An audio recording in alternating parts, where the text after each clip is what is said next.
Today is February 5th of 2019, and the big story of the day in the wrestling world is that Austin Desanto of the University of Iowa has been suspended for one match. This will be against Maryland for unsportsmanlike conduct. Now, the most recent occurrence of the unsportsmanlike conduct was in the Nebraska meet. It's worth noting that this one particular meet isn't all that was involved. So I saw some people online talking about, well, if Austin Desanto got in trouble for giving it to the Nebraska bench, why didn't Tyler Berger get a similar punishment for University of Nebraska? But this is an accumulative punishment. It's not just about the one incident in Nebraska. It's about more than that. So just to go through the article from the Daily Iowan, Hawkeye 133 pounder will serve one match suspension when Iowa faces Maryland at Carver Hawkeye Arena on Friday. Tom Brands announced on Tuesday, and then after racking up multiple penalties, he was suspended or he was penalized again following the dual win at Nebraska. So he lost a team point against Minnesota. He lost a team point against Rutgers. Did not lose a team point against Northwestern, though what he did there, it was a little aggressive, but it was a little more mild. And then obviously lost a team point against Nebraska when the meet was already won. From DeSanto, he said, I want to apologize to my opponents and my teammates for the actions on the mat. I know they're disrespectful and there's no excuse. I accept the consequences of my behavior and the decision of Coach Brands, and have assured my teammates and coaches that I will better represent our team when I return. And then, as far as what Brand said, he said, Austin knows his behavior on and off the mat is a reflection of the university and the program, and I'm very pleased with his response to this matter. Brand said in release, I know he's eager to move forward. A lot of people are mentioning that the Maryland meet isn't a challenging match for him. It's not like Iowa's at any real big risk of losing the meet as a whole, but even still, Paul Glenn should come in at 133 and get a pretty easy win. So they feel like they're kind of picking and choosing when they want to give him some blowback for what he's done, and whether or not that's true, I mean, I think it's fair to say that if there was a big meet where there was a big match at 133 coming up, I don't know if they would go out of their way to suspend him or go out of their way to suspend him here. As far as them suspending him in the first place, I think they're just trying to get out ahead of it and show that they're actually trying to take it into their own hands because they don't want him to get suspended later in the season by the NCAA or by the Big Ten and have someone go over their head on it. So it's good for them to at least show that they're taking some actions here.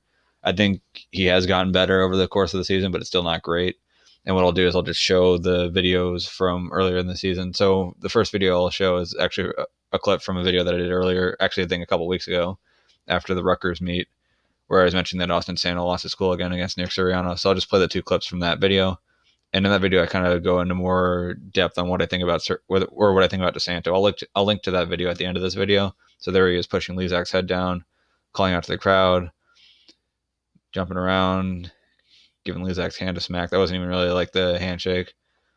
He's just talking to him the whole time, getting in his face. So I think this is probably, it's arguably the worst that we've seen from DeSanto this season. And that was probably the first big outburst from him. Close second would be the Rutgers meet, in my opinion. I'd say it would be this, then the Rutgers meet after Nick Suriano, then the meet against Nebraska, and then Northwestern, I think, would probably be fourth. And here's with the Nick Suriano match. So he gets the takedown here at the end, gets the win, steals the match. Now he's yelling in his face, screaming in his face. Tom jumps on the mat and pulls him away.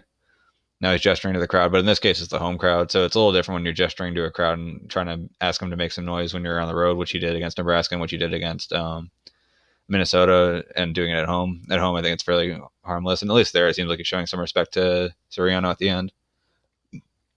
Then there was the match that he had against Northwestern. This is kind of tough without the full audio, but at this point, the match is over. So he gets the takedown and then he kind of like chases after him a little bit and just kind of gets in his face. That's really, it's fairly mild, but it's still completely, it's just totally unnecessary. It's not something that you'd see a guy like Spencer Lee doing, or a guy like Jordan Burroughs, or pretty much just name a guy in wrestling who you know of as a pretty classy guy. Not something you would normally see them do. So it was still a little extra at the end, a little too much aggression that wasn't necessary. And this is the most recent one that ended up getting him the suspension against Nebraska. So he gives a thumbs up, gets a takedown, hooks the leg, gets his 2 points, shoves him in the back, stands over him, shushes the Nebraska bench, walks over, points at him, still talking to him, points at his chest. And apparently there was also some issues in the handshake line too, where he was getting a little rowdy. But there he is gesturing to the crowd again. This time it's a road crowd though. Obviously, if you're in Carver Hawkeye, they're loving that, but not so much in Nebraska. So as far as whether or not I think it's the right decision for Iowa to suspend him, I think I think it's clever on their part to at least show that they're getting ahead of it. It does seem like over the course of the year, these acts of disrespect or whatever you want to call them at the end of a match, they're toning down a little bit. So it seems like there is some progress, even if it's not great progress, and even if the progress is still leading to this. So at least they've got that going for them. They're showing that they're actually getting out ahead of it. And for Iowa, you got the number 3 guy in the nation. You don't want him getting suspended for the Big Ten tournament, where that could really hurt a seeding for nationals. And you definitely don't want him getting suspended in nationals or risking any big losses there. So it's good for them to get out ahead of it.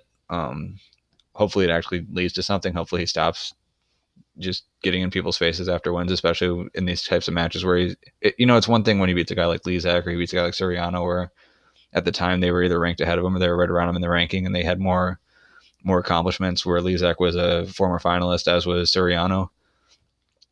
But when you're dealing with a guy like Brian Pesca, or you're dealing with a guy like, I believe it was Valdivia's, or whoever Northwestern's unranked 133 pounder is, then it's really completely unnecessary. Then you're just completely being a dick. Not that he wasn't being a dick in the first place, or with the earlier matches against the former All-Americans, but you're totally being a bully when you're doing this to guys who weren't ever ranked ahead of you at any point and haven't really accomplished more than you. So hopefully the slow progression that we see from him kind of speeds up now with the suspension. Hopefully he really takes note of it and he really sees, hey, I missed a meet. I'd imagine he'll be in Carver Hawkeye Arena for the meet. I'm going to imagine he'd like to wrestle. I'd imagine when he sees Paul Glenn wrestle, he'll wish that it was him in the meet, and hopefully the feelings that he gets from that kind of stick with him, and the next time he gets into, or he wins a close match, or even if he wins a blowout match, he doesn't think, hey, now it's time for me to show this guy up again. Maybe he thinks, hey, I don't want to risk what happens, because apparently just the positive, hey, just be a good guy, isn't enough. The positive reinforcement isn't doing enough for him, so maybe this negative reinforcement of getting suspension, hopefully he'll do a little bit more for him, and we won't see any more of this. It's okay if he shows a little bit of emotion, but you got to stop showing off your opponents. It just doesn't do you any good. So if you guys want to let me know what you think about that, go ahead and comment below. If you like this video, you can subscribe to get others. And if you don't like it, then go ahead and hit the down button as well.